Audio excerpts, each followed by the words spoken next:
मैले सबैतिर आउने गरी है सबै आमा सही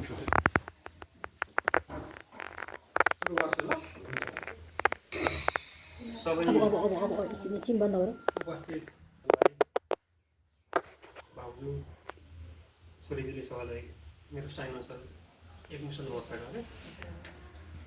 यो किरवा सिक्किमका वंशोत्थान समाज एलेकम कार्य समितिका अध्यक्ष विकास सिक्किमज्यू, केन्द्र सदस्य अग्नि सिक्किमज्यू, लगायत हाम्रो उपाध्यक्ष मित्र सिक्किमज्यू, सम्पूर्ण सदस्य मित्रहरू, हामी यस एलेकम समितिको सदस्य ललित सिक्किमज्यूका पुजिने पिता होइन पापा माथि नगरपालिका वार्ड नम्बर 7 सङ्घसभा स्थायी निवासी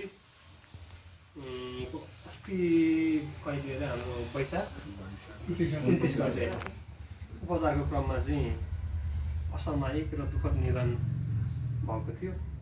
त्यही सिलसिलामा चाहिँ उहाँलाई हामी यो हार्दिक श्रद्धाञ्जली तथा समवेदना प्रकट गर्न यहाँ आज उपस्थित भएको छौँ।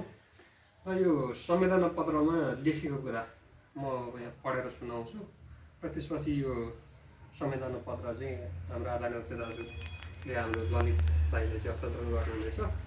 र यो संवेदना पत्रमा लेखेको छ, हार्दिक श्रद्धाञ्जली, जन्म 2010 8/4 गते, निधन 2082 1/29 गते, स्वर्गीय रामकुमार सिक्किमका किरवा सिक्किमका वंशोत्थान समाज एलेकम उपाध्यक्ष कार्य समिति सदस्य तुलुवाचा श्री ललित कुमार सिक्किमज्यूको पूजनीय पापा माथि नगरपालिका वार्ड नम्बर 7 सङ्घसभा स्थायी निवासी भारतीय सेनाको हवलदार पदबाट सेवानिवृत्त स्वर्गीय श्री रामकुमार सिक्किमज्यूको 72 वर्षको उमेरमा असामयिक दुःखद निधनप्रति यस समाज भावपूर्ण श्रद्धाञ्जली अर्पण गर्दछ।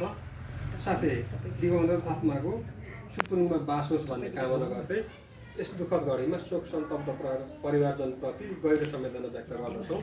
काजी सिक्किमका अध्यक्ष, किरवा सिक्किमका वंशोत्थान समाज एलेकम उपाध्यक्ष कार्य समिति, ललितपुर महानगरपालिका वार्ड नम्बर 27 सुनाकोटी, मिति 2081 3/7 गते। हामीले 7 गते नै प्रदान गर्ने भन्ने हाम्रो सल्लाह थियो। यद्यपि प्राविधिक कारणले हुन सकेन, त्यसमा 1 हप्ता पछाडि यो मिति पर गएछ। र यो संवेदना पत्र चाहिँ हस्तान्तरण गरिदिनलाई म आदरणीय अध्यक्ष दाजु काजी दाइलाई चाहिँ अनुरोध गर्छु।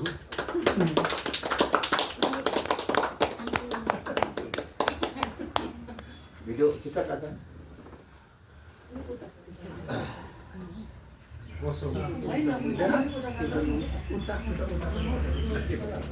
यसो यता चाहिँ भन्नु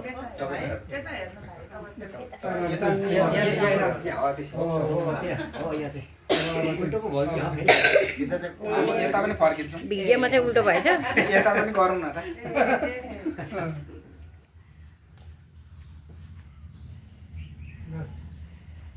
सबैको तर आयो जस्तो लागेन कि है। धन्यवाद